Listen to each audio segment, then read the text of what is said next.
I have told you guys repeatedly that I believe the most important race happening in Washington state is the race for King County Prosecutor.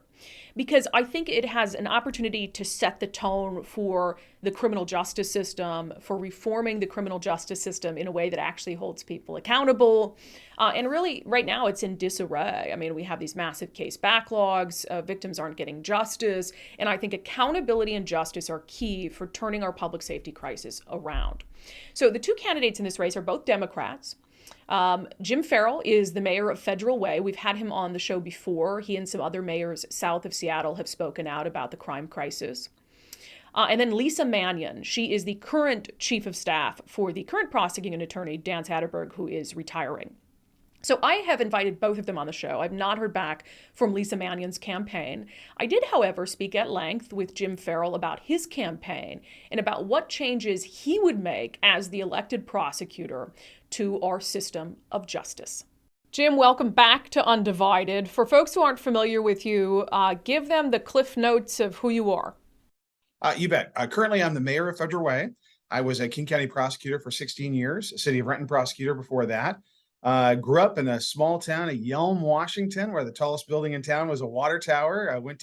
I walked on to the University of Washington football program at UW. So I was a Husky and played for the legendary Don James. Law school at Gonzaga, city prosecutor for 3 years, father of a 15-year-old, and married for 24 years. It's an easy question. I guess you probably answered it a million times. Why are you running to be the next King County prosecutor? I actually really believe, and as many of our neighbors do, that there is a true crisis of public safety in our region. And I think I'm uniquely qualified with my background, not only as a mayor of a city of 100,000 people, but also someone with 19 years of criminal prosecutor experience. And I believe that experience, in addition to my executive leadership and all the connections and endorsements and support I have, I think maybe make me uniquely qualified to address the challenges of the criminal justice system now and to help make our community safer. This is an interesting position because when people get in it, they stay in it for a very long time. As you know, Right. I hadn't heard this stat, but something like only 5 people have held the seat in the last 7 decades. Why do you think it is that people get the seat and they stay in it? It's actually Brandi. It's 4 people. It Only was four? Okay. There was a legendary UW football All-American football player named Chuck Carroll that was the prosecutor from 49 to 70. Then Chris Bailey from 70 to 78, Norm Mailing from 79 to 2007 when he tragically passed, and now Dan Satterberg for the past 15 years. And I think that this is really one of the critical. Who also occupied the position just for 2 very short years, from 34 to 36, was none other than Warren G. Magnuson. Maggie was the King County prosecutor before he was a United States congressman. So I can tell you that this position is really the hinge point of the entire criminal justice system. And while the city of Seattle attorney handles misdemeanors and all of that, this is really the DA position, as you know, for really the 13th largest county in the country, and by size of DA's office, I think it's the 10th largest prosecutor's offices in the country. So it's really one of the major offices in the country. I want to get something out of the way quick. You're a Democrat. You're running Yes. as a Democrat, although does it say D on the ballot? I can't remember. No, It's it's a nonpartisan race, and nonpartisan. yeah. But you've opened up campaign ads saying, I'm Jim Ferrell and I'm a Democrat. You didn't used to be a Democrat. You were a Republican up until 2012, I think. Why'd you change? Well, there were a lot of thought went into that. I talked to my wife about it for many years. It's one of those things where I consider myself very much a moderate, a pro law enforcement, pro safety. But with regard to issues like labor, I was the president of my labor union at the prosecutor's office for 2 years. Labor, environment, energy issues, just a variety of issues in which I felt that perhaps that my political positions very much lined up more with the Democratic Party than with the Republican Party. And I think I put a great deal of thought into it. I also did at a time in 2012 in which I wasn't running for an office. It was just a very principled decision. And if anybody would like to see the process I went through, I put it in an article in an op-ed back in April, I believe, of 2012. Some have opined that you did it because you realized that it was going to become harder to win as a Democrat in King County. State Rep Jesse Johnson, who was behind all of the police reform legislation, said as much. He thinks you're a Republican in Democrat clothing. What would you be your response to folks who believe that? Well, I was involved in the Democratic Party long before Jesse Johnson got involved. I was an elected Democratic Precinct Committee officer for the past 10 years. I've been a three-time elected mayor, and every time I ran, I was supported by the Democratic Party. I really felt like when I was watching I was very involved politically for the past 30 years and worked in Olympia, both as a staffer, but also a little bit as a lobbyist as well for the trial lawyers. And I put a great deal of thought in regard to where I wanted to align myself. I wanted to make sure that it was completely separated from any sort of political campaign.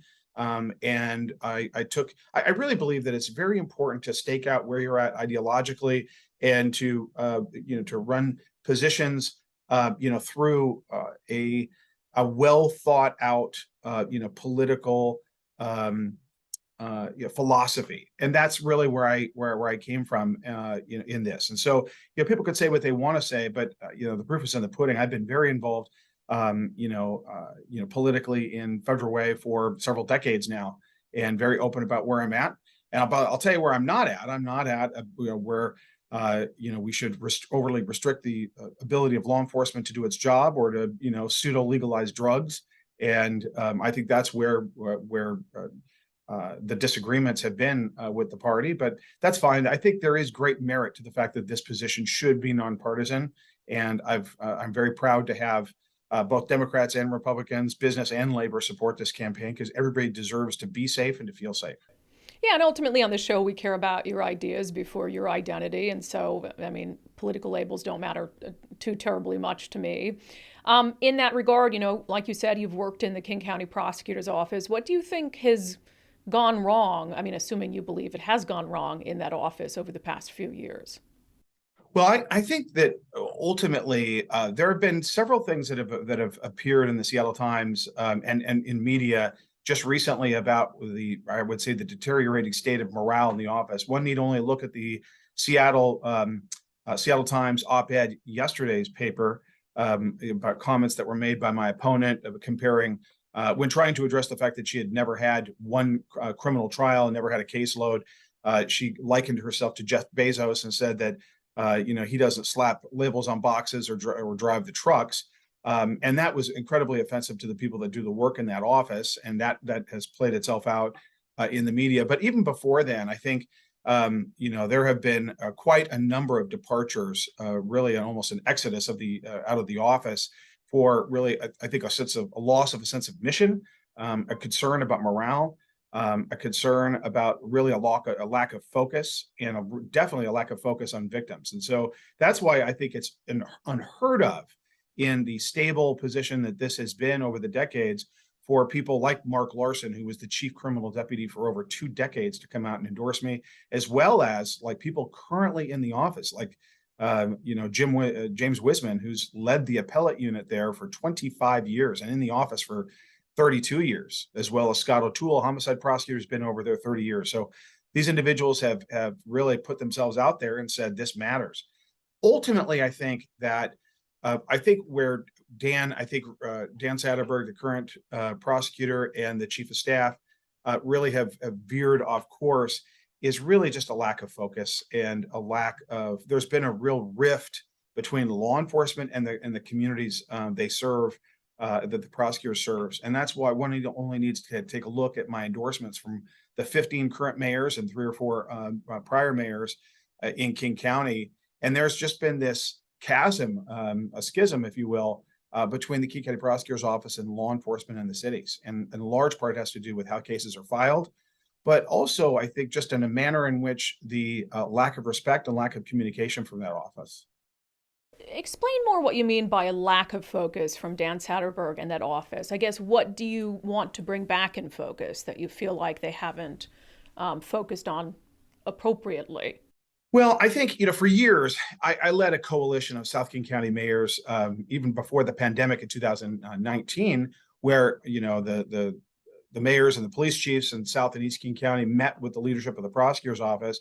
I helped sort of guide those discussions, and we were concerned about filing standards, about when cases were filed, how they were filed, either the monetary standards, or whether it's burglaries or assaults against officers, and those type of things that made us very concerned about the manner in which the cases were being handled. And then I think what really accelerated this concerns, and frankly what got me into this race, was an astounding decision to launch Restorative Community Pathways, the so-called juvenile justice program, with zero oversight, well, no notice to the cities whatsoever. In fact, we had a Zoom meeting with the King County leadership of the prosecutor's office, the executive, and many of these cities in South King County to address ongoing crime. And we had just recently, before that, been made aware of a proposed plan called Restorative Community Pathways. We had received no notice about this, and during the meeting, we found out not only was it already in place, it had been in place for 6 weeks. So that really shocked us, and I really felt like change was needed at that time, and that includes crimes that are eligible for that program are residential burglary, commercial burglary, bringing a gun to school, felony assault, robbery. No case number, no judge, no check back, no oversight, other than just referral to a community group. And it's just not appropriate. And that's been a real flashpoint in the campaign. And articulate further what you would change then if you were the King County prosecutor, because, I think that juvenile detention obviously has become controversial. And most reasonable people, I think, realize that young kids do deserve a chance to be able to put their life back on track. But kind of where is that fine line for you? Well, definitely. I mean, I'm a father of a 15-year-old, and we certainly want to make sure that we give, young people an opportunity to course correct if they've made a mistake and when they've made a mistake. And the goal is not to have them come back, not to be so punitive that we, extinguish their hope or damage them, career-wise and opportunity-wise down the road. But for the felonies that I mentioned, there have to be consequences. But I don't think it's asking too much to have a case number. There's a whole discussion right now occurring about pre-filing diversion or pre-trial diversion. Now, the problem with the manner in which it's being run right now in pre-filing is, like, once again, no case number, no judge, no probation officer. So they've cut out the judiciary, they've cut out King County probation, they've cut out really the institutions that really make sure or are transparency and accountability checks. So you've got to have measures that will ensure transparency and accountability. Those include the ability to track meaningful reports back. I do believe that it's critically important to have a judicial actor, a judge. Only a lawyer would call a judge a judicial actor. You need to have a judge in the process, right? The beginning and the end, and have a report back. And that report back that should be, pushed through King County probation should say, hey, did the young person show up? Did they do what was asked? What were they asked to do? How many times did they show up? Did they complete the program? And did they commit any other law violations? At the end of a certain time, the group that's getting taxpayer money needs to send a report back, say those things, and then the judge dismisses the case if you've got compliance. If not, maybe you've got a bigger problem, and we need to drill down on that and address that. But right now, none of those earmarks of transparency and accountability are there, and that's not a justice system. That's not a diversion program. That's a look in the other way program. One of the biggest issues you're going to face day one, if you're elected, is a case backlog. The city attorney, Ann Davison in Seattle, dealt with that. I think she had 5,000 cases staring her in the face when she took office. So how do you even begin to triage that? What's your plan for triage? Triage is the name of the game. And well, it's, first of all, it's not a game, but it's that is the what is absolutely essential. Now, the main difference about what happened there are two main differences between the city of Seattle and the King County Prosecutor's Office.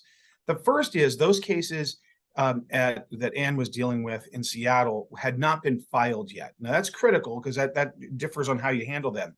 But they were also misdemeanors or gross misdemeanors. Now, with a misdemeanor is 90 days maximum. A gross misdemeanor like a DUI or an assault or theft, those are maximum 364 days, so essentially a year.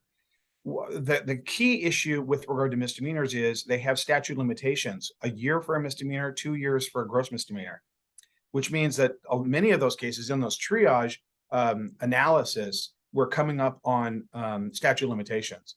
In the 4,500 case backlog now, I'm told, and I need to get my arms around exactly what's going on in the office when I get there and during the transition. I'm told that these cases in large part are already filed. But so that makes this issue, when you go to triage, a bandwidth issue. How do you push those cases through a bandwidth when you only have a certain capacity and you've got speedy trial considerations? So yes, an aggressive, well thought out triage will need to occur. Out of those 4,500, you've got roughly 500 sexual assaults, 180 murders. Those must, and any gun related crimes must go through at first. And then I think you've got to expand the bandwidth. That's both with prosecutors, but you probably need to bring in some other judicial actors, judges. You need to bring in some pro tems, retired judges, and make sure that you're pushing those cases through, get them to resolution. In regard to backlog, now you usually have a certain number of pending cases anyway. Murder cases and serious cases take a long time to get through the system. That's not a backlog. But really, with regard to backlog, you've got to get that down to as close to zero as possible.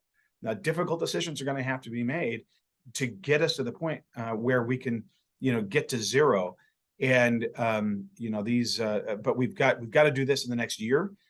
We've got to act with a sense of urgency, and I think ultimately that's really what has been missing from this analysis is a sense of urgency, and we're going to get this accomplished because we have to. The system is starting to buckle under this pressure. When you say difficult decisions are going to have to be made, I'm assuming that means dropping some cases or pleading people out. Yeah. On the low end of those, we've got to get to zero, and I think those, this leadership position, that's what Ann had to do. Now, those were misdemeanor cases, and we'll have to take a very close look at which cases we're talking about. But I think this is a really historic anomaly that has to be addressed, and we can't limp our way through this. We've got to have some bold, decisive action to be able to really start moving forward. I want to ask you about something that bothers me. I'm going to give you my opinion on it. You don't have to share my opinion. You can disagree with my opinion. But you mentioned the three types of cases that would need to be triaged: sexual assault, homicide, and gun crimes. I'm glad you mentioned gun crimes because I have a big issue with how they're dealt with. We hear a lot of Democrats say, oh, gun violence, gun violence, gun violence, trying to restrict Second Amendment rights. But then I look at these cases that involve guns, actual criminals who use guns to commit crimes. Whether it be a robbery or a drive-by shooting or something like that. And then they get plea deals. And I guess it bothers me to see criminals who use guns get plea deals when there's this huge focus on reducing gun violence and Second Amendment rights. So I guess what would you weigh when you have a criminal who's committed a crime with a gun, allegedly? What do you weigh in deciding whether to give them a plea deal, or should you be throwing the book at every single one of them? Well, you can't be indiscriminate. I mean, I think the key thing is in dealing with these cases, and I was in the homicide and violent crime unit. I went out to homicide scenes. I think there are a number of different factors when you take a look at a case, and you've got to make sure that you've got really well-experienced and well-trained deputies in your office and great leadership.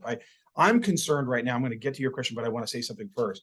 I'm concerned about the way the office has deployed and arranged and staff the office in regard to who's actually trying these cases. And I think a real reset, a reorganization needs to occur in the office to make sure that cases are getting to trial.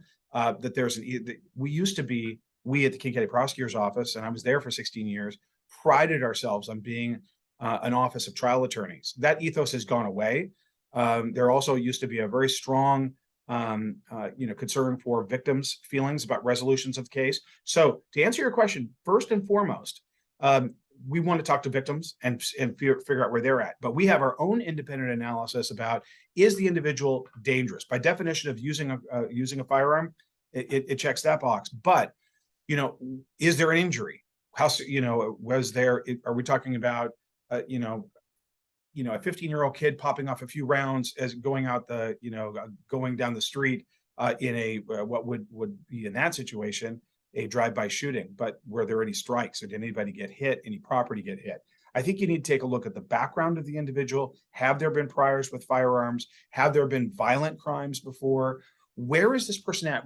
Whenever I used to deal with cases, and I had thousands of cases, right, that I dealt with, either filing them, being in trial, thousands of decisions and arguments on bail. just a really sort of reservoir of information I have in regard to where people are at on a spectrum. You really just have to ask yourself, where is this person at? Are they just getting started, or that, I mean, is this something in which a young person with a bright future got in the wrong car with the wrong kids, or is this the driver of that car that's done this over and over and over? And where we're at in that process, and that's why negotiations are important. It's very important to listen to the defense attorneys and the defense investigators. What I loved about working in the prosecutor's office before is our only consideration. Brandi, nobody ever kept track of win or loss, ever. And if you ever hear about a prosecutor keep track of their win-loss record, that should be a red flag. That person doesn't know what they're doing or why they're in the business. The only thing that matters is doing the right thing and finding justice. And so where do you find that person? Where do the equities lie? How many priors? How serious are the damages or the injury? Did somebody die? Did somebody get seriously injured? Those are factors that must be weighed. Yeah, because I think that, and I agree that I don't think everyone needs the book thrown at them. And there's certainly a variety of factors to, as you say, get to what is justice look like in this case. But I think when you have this huge focus among Democratic politicians of gun control, you have law-abiding gun owners who are frustrated when they see just deals being handed out like candy to criminals who commit crimes with a gun.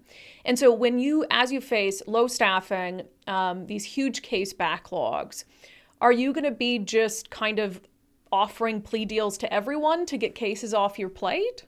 Well, that's why it's imperative that the backlog be eliminated and get down to zero as much as possible. I always, as a city prosecutor and as a county prosecutor, I always believed it was critically important to be intellectually honest with each and every case, address each and every case, and seek justice in those cases. You can't give somebody a deal simply because there are other systemic forces. That's a failure of justice. It's a failure to the victim. What you need to do is make sure that you've got things set up in such a way in which you have the ability to make principled decisions based on conduct. You also do want to make sure that you can get people course corrected, but where you've got individuals that are dangerous, that have shown themselves to have a propensity to violence and have done it previously, they need to be held fully accountable. I can tell you one of the things that really surprised me when I became mayor was the 3 o'clock in the morning phone call from the police chief. And invariably, if something happens in the city of Federal Way, it doesn't matter what day it is, it doesn't matter what holiday it is or what time it is, I will get a phone call. Oftentimes, when the chief is telling me about a situation, a shooting, a homicide, something unfortunate that's occurred in our community, an apartment building fire, I will go out to those scenes. But when I talk to the chief, one of my first questions is, did we find the gun? And when I first started, the chief would be like, what? He wouldn't know to ask the detective or the commander who told him about this. But what I knew was, if you found the firearm, there is a firearm enhancement that can be added to the case. And that's always been a priority of mine to make sure. And we want to make sure if a gun was used in the commission of a crime, that we find that gun and get it off the streets. So I think that's very important to make sure that you're fully holding people accountable for gun violence, and that you're tracking down those guns and doing the best you can to make sure that our community is safe.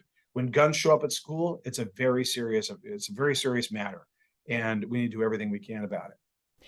As we wind down here, the criminal justice system is a big entity with a lot of moving parts. A new prosecutor, if that's you, can't fix everything. There are things that are out of your control. What lawmakers decide to do in Olympia is out of your control. How judges decide to do when it comes to bail for violent or repeat offenders is out of your control ultimately. How do you work around some of those other challenges that the system is faced with right now, things that aren't in your control? Well, I'm glad you brought that up. I am a big believer of the independence of the judiciary. I mean, we do want to make sure that that judges have the intellectual freedom to and the incredibly important and serious role of making independent decisions. The best we can do is make the best case before the court, and then they're in the position to decide and to weigh.